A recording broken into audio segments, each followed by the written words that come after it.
Ya lo vimos, un informe internacional reveló una serie de deficiencias en la prueba de selección universitaria y recomienda cambios al sistema. Para analizar justamente este tema está con nosotros el académico de la Universidad de Chile y autor además del libro La mala educación, Fernando Atria. Señor Atria, muchas gracias por estar con nosotros. Gracias a ustedes, buenas noches. A ver, lo primero que quiero preguntarle es, prueba de selección universitaria, con todos estos errores que ya vamos a analizar y con todos estos problemas que detecta esta auditoría, este estudio internacional, ¿qué estábamos midiendo? Bueno, el informe este que se ha conocido hoy día, son 700 páginas, o sea que no ha sido tampoco muy procesado, ¿no? Es más bien una referencia a las conclusiones finales. Indica que hay una serie de deficiencias. Y claro, muchas de ellas van a tener que ser en su momento revisadas y corregidas, etcétera, ¿no? El problema es cuáles son los criterios que realmente importan respecto de la selección universitaria y cómo organizar un sistema de admisión universitaria, ¿no? Porque ese es el problema que va más allá de la discusión o las cuestiones técnicas precisas, muchas de las cuales se detiene el informe. Antes de entrar en esos problemas, ¿usted cree que esta prueba es posible de ser perfeccionada o usted es de los que sostienen que debiera tenerse otro sistema de admisión? Bueno, por eso es bien importante la pregunta por cuál es el sentido de un sistema de admisión, ¿no? Porque es a la luz de esa pregunta, más que a la cuestión más específica, las cuestiones más específicas que el informe recomienda, que debe plantearse la cuestión. ¿Qué es lo que uno pretende con un sistema de admisión? Y yo creo que uno, en la discusión sobre la adecuación técnica de la PSU, uno debe tener presente que el tipo de sistema que es y lo peculiar que es en nuestro sistema educacional, ¿no? Yo diría una de las cosas más notables de la PSU, no por ser PSU, ya hablaremos de eso, ¿no? Sino de la idea de una prueba como la PSU, es que transmite la idea de que el problema de la admisión a la universidad, el problema de la selección a los establecimientos universitarios, no es una cuestión a ser decidida unilateralmente por cada universidad. Yo creo que esa es una idea que es completamente anómala en el sistema educacional. No existe, por supuesto, en todo el sistema escolar, la idea de que la admisión es algo cuya decisión no está entregada a la unidad educativa, digámoslo así, sino a un sistema unificado. ¿Pero eso es una fortaleza que deberíamos mantener o es más bien una debilidad que deberíamos intentar? No, yo estoy convencido de que esa es una cuestión extraordinariamente importante. De hecho, yo pensaría que esa idea, la idea de que la admisión no es una cuestión que decida cada unidad, es una idea que uno debería pensar cómo generalizarla, ¿no? O sea, más que contenerla o eliminarla, esa idea es una idea completamente... Y manteniendo un sistema general, ¿es correcto mantener una PSU reformada, perfeccionada, o se debe avanzar más bien hacia otros sistemas como por ejemplo el ranking u otro tipo de prueba estandarizada?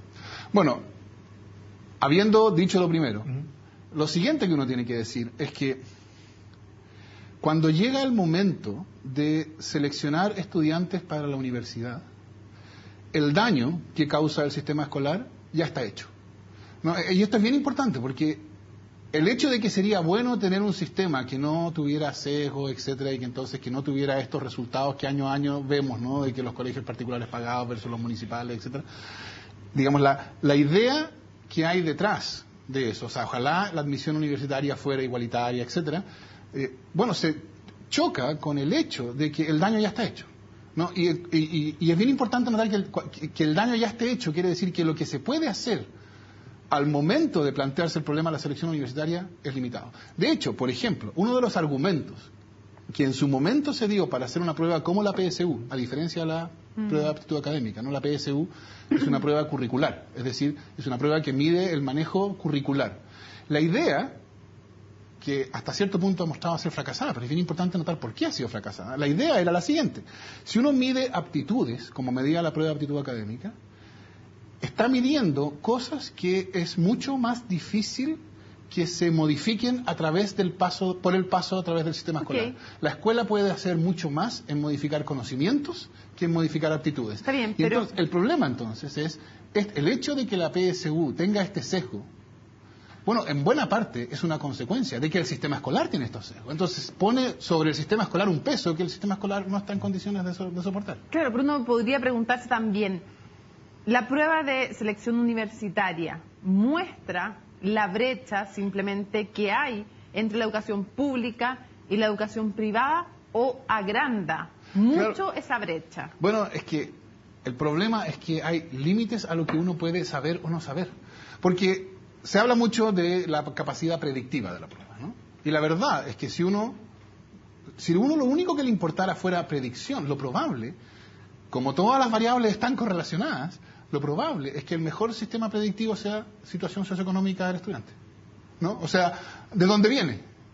Ahora, ese como criterio de selección es enteramente inadmisible. Eso muestra que el criterio de selección no es predicción únicamente. No debiera ser. No puede ser. O sea, sería inaceptable que dijeran se ranquea a los estudiantes según su estatus socioeconómico. O sea, es inaceptable, ¿no? Entonces no puede ser solo predicción. Tiene que haber una componente de mérito. De hecho, eso es lo que uno esperaría, ¿no? Que fuera que midiera el mérito. Pero la pregunta ahí es cómo uno mide el mérito. ¿Cómo separa el mérito de lo que no es mérito? Y esa es una pregunta que yo creo que uno tiene que tomarse seriamente, el problema de que, bueno, no es posible, no es, para decirlo suavemente, no es obvio que se pueda medir, ¿no? No es obvio que se pueda medir el mérito separándolo de lo que no es mérito. Y entonces entran estas otras ideas, por ejemplo, el ranking, ¿no? Que es una manera, que una cosa es el ranking, lo que se llama ranking, que se introdujo este año, ¿no? Que en realidad no es un ranking, no es que uno reciba puntaje según el lugar de relativo de egreso, sino es un criterio de ponderación de las notas de enseñanza media de acuerdo a las notas de enseñanza media que se han puesto en ese establecimiento en los años anteriores. Pero sería útil, en términos de lo que estamos hablando, de un sistema que, por ejemplo, reconozca más los méritos de los estudiantes, además de su poder predictivo, ¿sería útil que el ranking tuviera un peso mucho mayor al que tiene hoy, que es de un 10%? Bueno, yo diría, si lo que uno está pensando es un ranking, o sea, que el que sale primero tiene 10 puntos y el que sale segundo tiene 8 puntos y el que sale tercero, yo pensaría que eso, claro, tiene una ventaja, y la ventaja es que iguala a todos los establecimientos. Tiene una desventaja que yo creo que es extraordinariamente grave, y es que pone en conflicto a los estudiantes durante la enseñanza media. Yo como estudiante sé que yo gano de dos maneras, haciéndolo bien o que el otro lo haga mal.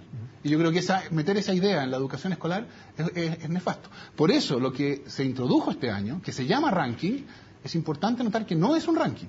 No, es simplemente, o sea, es un mecanismo de ponderación de las notas de enseñanza media, porque el problema que hay con las notas de enseñanza media, y esa es otra cosa que el informe también dice, es que no hay ningún criterio, no hay ninguna razón para pensar que las notas en distintos establecimientos representan lo mismo. Exacto. Señora Atria, muchísimas gracias por habernos acompañado en CNN Prime. Gracias a ustedes. Buenas noches.